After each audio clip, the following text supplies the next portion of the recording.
दूसरे दिन फिर ऐलान हुआ तो दूसरे दिन सुबह उठ करके 200 कुर्बान कर दिए। तीसरे दिन फिर ये इस्लाम का पानी हुआ कि इब्राहिम जो सबसे अजीज और जिससे ज़्यादा मोहब्बत करते हो उस चीज़ को कुर्बान करो। तो आप समझ गए कि ये इशारा मेरे लंबे जगह पूरे मतलब हज़रत इस्माइल अलैहिस्सलाम की जानिब है, लिहाजा आप हज़रत इस्माइल अलैहिस्सलाम की कुर्बानी पेश करने के लिए तैयार हो गए और इसकी तैयारी कर ली। मेरे दोस्तों, अब हज़रत इब्राहिम अलैहिस्सलाम ने ऐसे अपनी बीवी हाजरा से ये फरमाया कि बेटे को तैयार कर दो, हज़रत इस्माइल को मेहमान बन करके किसी के यहाँ जाना है। लिहाजा उन्हें तैयार कर दिया गया। छुरी और रस्सी आपने ली, आपने में छुपा ली, अब लेकर के चल देते हैं।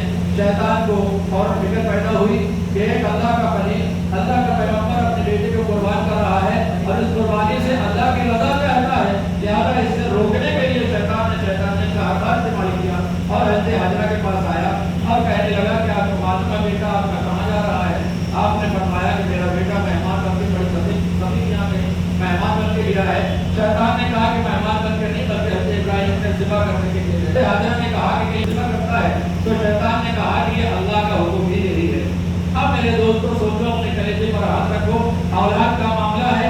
आज हम जानवर की कुर्बानी पेश करते हैं तो पैसा मिलते हैं, अपनी जेब को देखते हैं और ये सोचते हैं कि इस साल हमने करा दूसरे का काम कर। इब्राहिम अलैहिस्सलाम अपने बेटे की गर्दन पर छुरी रखने के लिए चल रहे हैं, बेटे को कुर्बान करने के लिए जा रहे हैं। हज़रत हाजरा माँ है, माँ की ममता कितनी होती है, माँ की मोहब्बत औलाद के लिए कितनी होती है, जरा आप बहुत अंदाजा लगाएं। अल्लाह ने आपको भी औलाद दी है। हज़रत हाजरा ने जवाब दिया कि अगर अल्लाह की रज़ा यही है, अल्लाह को हुक्म यही है, तो फिर हमें इसमें कोई इनकार नहीं है। मेरे बेटे की कुर्बानी अगर रब तबारक व तआला कबूल कर लेगा तो इससे बढ़कर हमारे लिए कोई साधन नहीं होगा।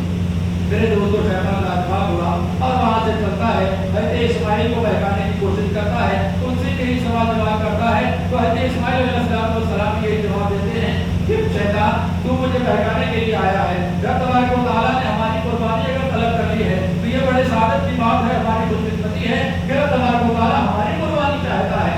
लिहाजा वहाँ से मिला जाओ जवाब हुआ। तो हज़रत इब्राहिम अलैहिस्सलाम को बहकाने की कोशिश की और हज़रत इब्राहिम अलैहिस्सलाम से शैतान ने कहा कि अल्लाह के खलील, ये क्या गज़ब कर रहे हैं? अपने बेटे को आप ज़िबा करने के लिए जा रहे हैं। अरे ये ख्वाब तो ख्वाब हुआ करता है, ख्वाब की बातें सच्ची नहीं हुआ करती। तो हज़रत इब्राहिम अलैहिस्सलाम इरशाद फरमाते हैं कि अरे शैतान को बहकाने की कोशिश न कर, पैगंबर का ख्वाब ख्वाब नहीं बल्कि वही इलाही हुआ करता है, अल्लाह का हुक्म हुआ करता है, ये पैगंबर का ख्वाब है। लिहाजा वहाँ से मिला जवाब हुआ और हज़रत इब्राहिम अलैहिस्सलाम ने अपने बेटे की कुर्बानी पेश की। ये और बात है कि अल्लाह तबारक व तआला ने हुक्म दिया था कुर्बानी पेश करने के लिए। तो हज़रत इब्राहिम अलैहिस्सलाम ने अपने बेटे को लिटा दिया, गर्दन पर छुरी रख दी। लेकिन मेरे दोस्तों सोचो कि एक बाप अपने बेटे को ज़िबा कर रहा है, फरिश्तों में एक हंगामा बरपा है। अल्लाह की बारगाह में फरिश्ते अपने कहते हैं कि मौला ये मंजर तो कभी नहीं देखा था कि एक बाप अपने बेटे को कुर्बान कर रहा है। तो मेरे दोस्तों, अल्लाह तबारक व तआला ने फौरन हज़रत जिब्रील को हुक्म दिया कि जन्नत में जाओ, दुम्बा लेकर के जाओ, इस्माइल को निकालो, दुम्बे को निकालो। लिहाजा ऐसा ही किया गया। हज़रत जिब्रील जन्नत जाते हैं, दुम्बा लेकर के आते हैं, दुम्बे को लिटा देते हैं और हज़रत इस्माइल को निकाल लेते हैं। छुरी चलती है, आप में से पट्टी जब हज़रत इब्राहिम अलैहिस्सलाम खोलते हैं तो दुम्बा ज़िबा किया हुआ पड़ा था। हज़रत इस्माइल एक तरफ खड़े मुस्कुरा रहे थे। बहरहाल ये दास्तान ये वाक़यात हज़रत इब्राहिम अलैहिस्सलाम के और भी तवील और तफसील से हैं। मैंने आपको आते हुए कुछ बातें आपके सामने रखी हैं। करने का मकसद ये है कि बड़ी अजीम कुर्बानी जो हज़रत इब्राहिम अलैहिस्सलाम ने दी थी उस यादगार को हम मनाते हैं और ये तमाम मुसलमानों का कानून नाफिज कर दिया गया कि वो अजीम कुर्बानी हज़रत इब्राहिम अलैहिस्सलाम ने जो अपने बेटे की दी थी उसको याद रखने के लिए, उसकी याद ताज़ा रखने के लिए और क़यामत तक उसको बाकी रखने के लिए तुम कुर्बानी पेश करो।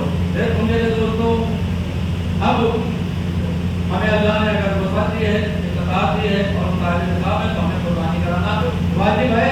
और मेरे दोस्तों, मैंने अर्ज़ किया कि ना कराने पर कि अल्लाह की बारगाह में पकड़ भी होगी और अल्लाह की बारगाह में इसका जवाब भी देना होगा, इसलिए कि अल्लाह तबारक व तआला ने ही आपको मदद किया है।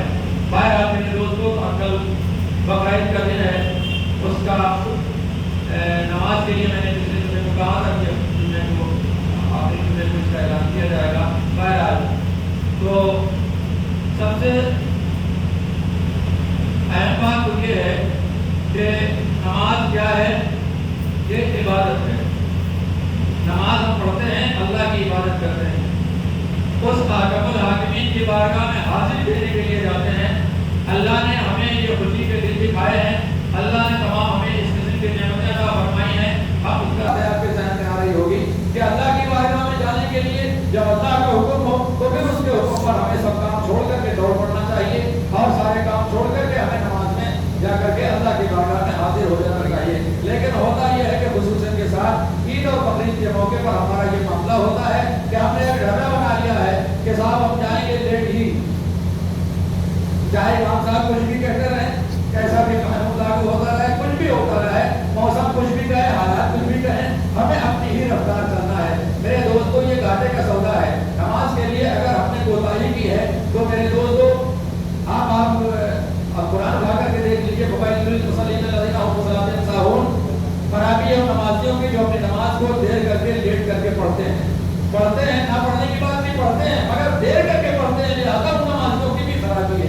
तो अर्ज करने का मकसद है कि कुरान बताता है कि नमाज अगर लेट हम कर रहे हैं, नमाज वक्त से नहीं पढ़ रहे हैं तो अल्लाह की बारगाह में पकड़ होगी और कुरान के मुताबिक नमाज पढ़कर भी खराबी है, इसलिए कि हमने देर करके पढ़ी है। तो अब जो वक्त मुकर्रर कर दिया जाए, जो वक्त दे दिया जाए, हमें ये चाहिए कि हम उस वक्त के मुताबिक नमाज अदा करें। अब ईदगाह के अंदर मजबूरियाँ होती हैं ये कि जब आप आ नहीं रहे हैं तो नमाज किसको पढ़ाई जाएगी? मालूम ये होगा कि नमाज का टाइम हो चुका है ऐलान के मुताबिक और सब आदमी पब्लिक सड़क पर है, आदमी तो मस्जिद के अंदर है। अब जो लोग पहले पहुंच जाते हैं वो घड़ी देखते के साथ टाइम हो गया, नमाज नहीं हो रही। जो लोग बाहर है वो ये सोचते हैं कि थोड़ा और देर हो जाए तो हम पहुंच जाए। तो मेरे दोस्तों सोचो, ईद और बकरीद की नमाज साल में 2 बार आपको पढ़नी होती है और ये नमाज अगर छूट गई तो फिर इसकी कज़ा भी नहीं है। और नमाजें अगर आपकी छूट जाती हैं तो दूसरे वक्तों में आप उसकी कज़ा कर, हालांकि कज़ा करना गुनाह है, उसका भी गुनाह है, लेकिन आप अदा कर सकते हैं। ईद बकरीद की नमाज की कज़ा नहीं होती है, छूट गई तो साल भर के लिए मिल गई। लिहाजा अब आप हज़रात अपने घरों से तैयार होकर के, अच्छे कपड़े पहन करके, इत्र लगा करके, सुरमा लगा करके पूरे इंतजाम के साथ ईदगाह आए और मालूम हुआ कि नमाज आपकी छूट गई है, तो बताइए कितना अफसोस होगा। भाई आज इन तमाम चीज़ों को हमें उम्मीद है कि आप समझदार है, समझ रहे होंगे। तो वक्त के मुताबिक अगर ईदगाह में आप पहुँचे तो ये हमेशा जो होता है कि सब आधा घंटा लेट हो रही है, 15 मिनट लेट हो रही है, तो लेट वाला का मामला खत्म हो जाए। बहरहाल हालात और मौसम को देखते हुए फैसला ये किया गया है कि ईद बकरीद की नमाज का ईदगाह में 8 बजे इंशाअल्लाह ताला होगी। अब अगर आप 8 बजे कंप्लीट आ जाते हैं तो सुभान अल्लाह, और अगर आप देर करके आते हैं हमेशा की तरह आपका जो दस्तूर है उसी पर कायम रहे तो फिर आप जब चाहें तब पढ़वा लें। अब तो वहाँ पर 7 बजे ही पहुँच जाते हैं। बहरहाल 8 बजे का ऐलान किया जाता है और आप हज़रात से गुजारिश है कि वक्त का ख्याल रखें और इस मस्जिद में यहाँ पर जो लोग आस पास इलाके के बैरूनी कस्बे के बाहर के या देहात इलाके जहाँ के भी लोग हों तो उनसे गुजारिश है कि वो अपने अपने इलाकों में जाकर के इस बात को बता दें कि रसूलाबाद ईदगाह में 8 बजे नमाज अदा की जाएगी। तो मेरे दोस्तों ये कुछ बातें आपके गुज़ार करनी थी। हमें उम्मीद है 50 रुपये शरीफ सिद्दीकी साहब ने दिए, कबूल फरमाए। और ये कुछ छोटे तो हमारे पैसे आए जिनके नाम हमको नहीं मालूम है, जितने हज़रात ने दिए हैं अल्लाह की बारगाह में दुआ है तबारक व तआला कबूल फरमाए और इसका आप हमें औलाद इसका अजर अता फरमाए। तो मेरे दोस्तों ये बातें आपके गोशगुजार कर दी गई। बहरहाल अल्लाह तबारक व तआला हमें आपको अमल करने के तौफीक अता फरमाए। कुर्बानी के मुताबिक अगर कोई मसला या कोई बात ज़हन में आपके आती है तो उसके लिए आप पूछ लें, तस्दीक कर लें, और कोई बात समझ नहीं आती है तो आप दोबारा उसको पूछ सकते हैं।